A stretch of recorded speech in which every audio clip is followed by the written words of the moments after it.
Kia ora, good evening and welcome to Third Degree. Tonight, Kiwis fighting an extraordinary war in the jungles of Central America. That's right, Samantha Hayes follows their bizarre adventure into the wilderness from woe to go. Good to see you. You too. It's all or nothing. If I don't make a success of this, I'm crawling back under a rock somewhere.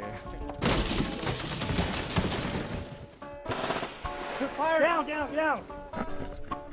But first, greyhounds.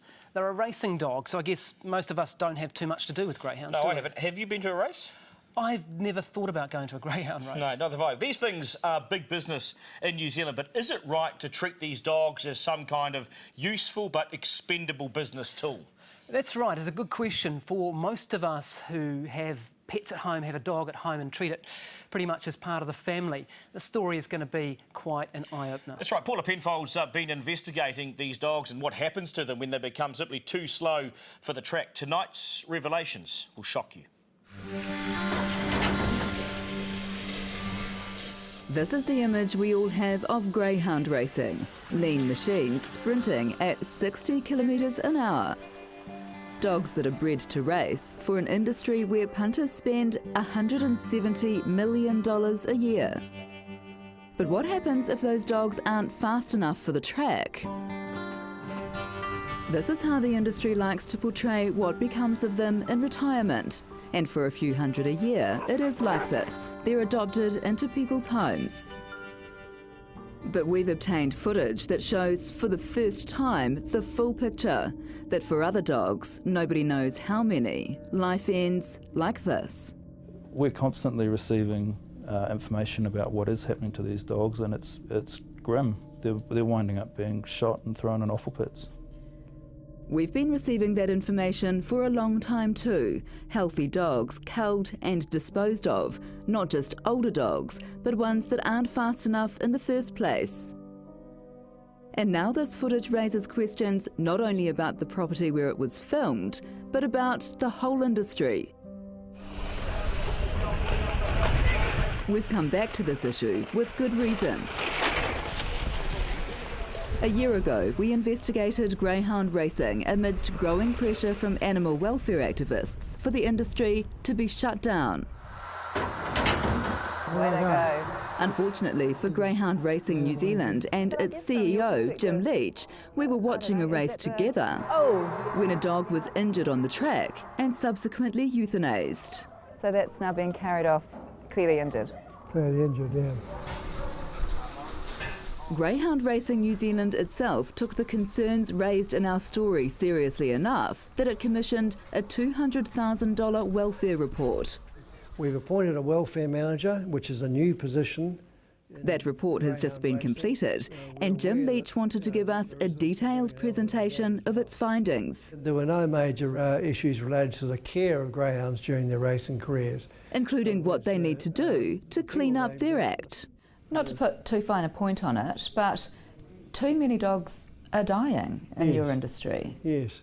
Well, we're not sure what happened. The figures just don't exist, and that's a problem with the system we had established. But the independent report has established that, 35% of greyhounds whelped, for instance, don't make it to the track. Yes. So you need to know... We need to know what's happened to them. Why not? Yes. Why haven't they made it to the track? Well, that's right. Another figure that stood out to me is that 77% of trainers say they've euthanized a healthy dog.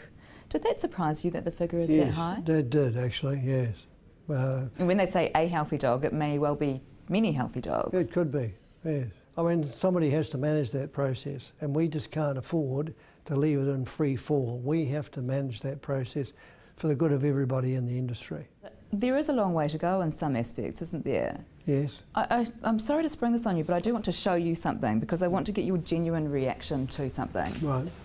Which is some footage that's been passed on to us. And when you and I last met, we spoke about rumours that we'd heard about offal pits, for instance.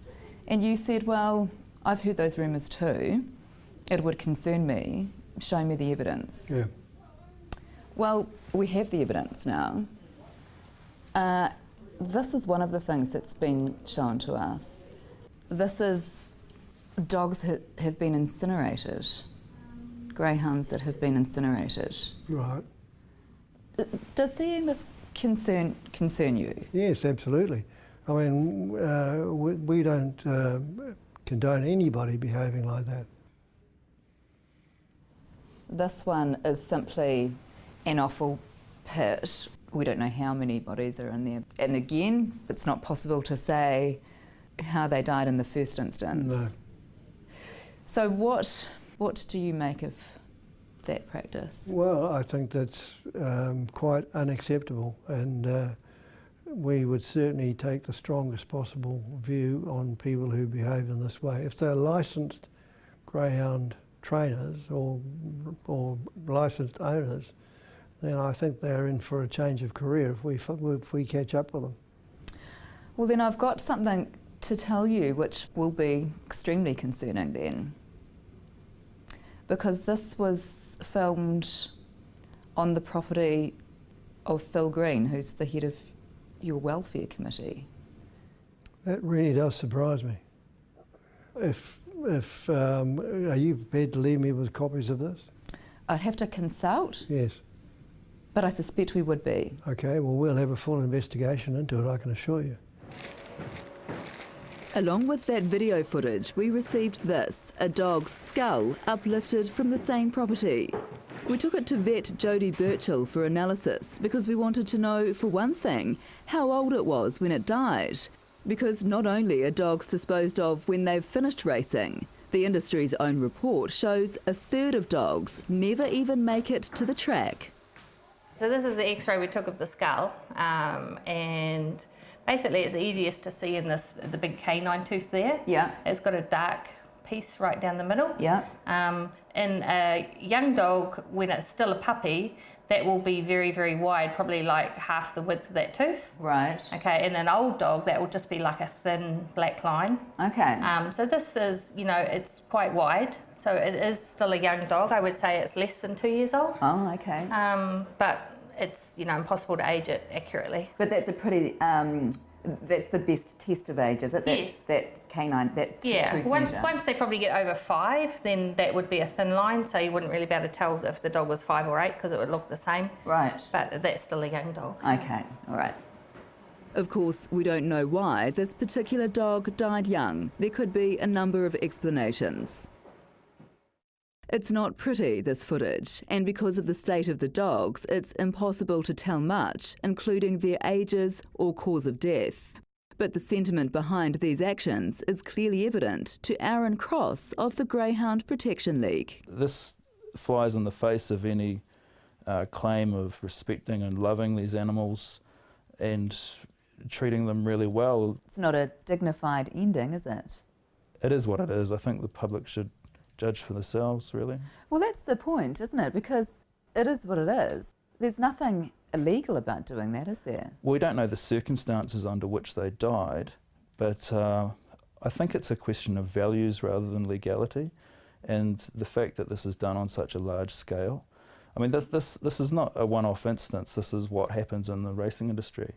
It might not be one-off, but what makes this particular property interesting is whose it is, isn't it? That's right. This is a board member of Greyhound Racing New Zealand. He's president of the Auckland Racing Club.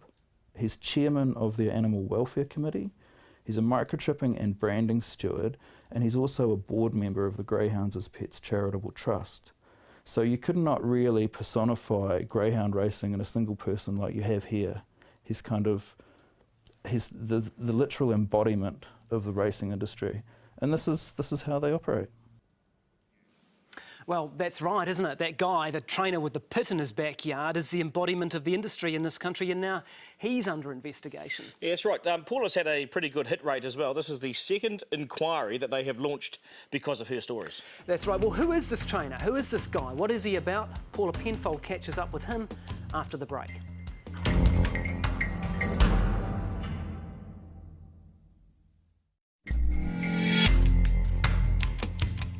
Welcome back to Third Degree. Well, you've seen those awfully disturbing images of the incinerated dogs left to rot in the backyard pit. The moment we showed that sort of footage to Greyhound Racing New Zealand, they immediately launched an investigation. They did, but Paula Penfold wanted to do some more investigating of her own. Who is this pillar of the community in the greyhound racing community of New Zealand? Why were the dogs being treated in the manner in which they were? And whose property were those images filmed on? Having seen those images, we came to Phil Green's property, not really sure of the kind of person we would meet. If he treats dogs the way that footage suggests, he might not be so happy to see us. I've always had greyhounds, virtually. He's been advised not to talk to us, but he eventually agrees to be interviewed. What do you like about them? Oh, they're nicer than people. They're a lot nicer. Phil Green has been in the industry for 50 years. He got his first greyhound when he was just 15 years old. How many have we got here at the moment? Approximately 30. Okay. So if he loves them so much, how can he explain those disturbing images we've seen? Well, to answer that, first you need to get to know him and the dogs. This fella's a retired, he's an older dog. He's about 8 years of age. Hello. Andy, his name is. Hello, Andy. How are you doing? How old is he? 8, did you say? Roughly about 8, I think. Was he a good performer? Very good, racing-wise? yeah. Lots of wins? Yes. Yeah, so how come he's still here? Well, he wouldn't make a pet because he's just too prey-driven. So how come you've still got him then? Because I like him. But it's the dogs who aren't as lucky as Andy, which are the crux of the problem the whole industry faces. The problem Phil Green is forced to bear the brunt of because of that footage filmed on his property, and the fallout has left him a broken man. What I do is and it's a matter of economics. I get the vet to come down here and euthanise the dogs. So those dogs that we've seen had been put down by a vet? Yes, the local vet. I held them till they died. I then transported them under a blanket up to my burning pit and proceeded to cremate them. And the weather being damp, wet, the first cremation didn't work, and that's what you see the remains of. The appearance makes it look as if I've got no respect for the dogs. I've got nothing but respect for dogs. Phil Green has stood down while the investigation is underway. But should the inquiry be wider than just him? How many others in the industry are doing the same thing or worse? He says most owners don't want a vet's bill at all, so they ask him just to shoot the dogs instead. So if owners are telling you to shoot the dogs because a bullet's, what, 50 cents, why do you then choose to fund a $45 bill from the vet yourself? Because I believe the dogs deserve to die gracefully, and I think they deserve to be put to sleep in the most humane manner possible. So it's twice the price for the vet to put the dog down and dispose of it, yes, as it is for the vet to put the dog down here and you dispose of it. Yes. So it's pure economics. Yep. Let's be clear about this. You're not the only one who disposes of dogs in this way. I wouldn't think so. No. We've seen the evidence. There are plenty of trainers who have offal pits on their properties. The reason I'm asking you this is that since we showed Greyhound Racing New Zealand the footage, they've launched an investigation. But should you be made the scapegoat for what is an accepted practice? I will be. Why do you say that?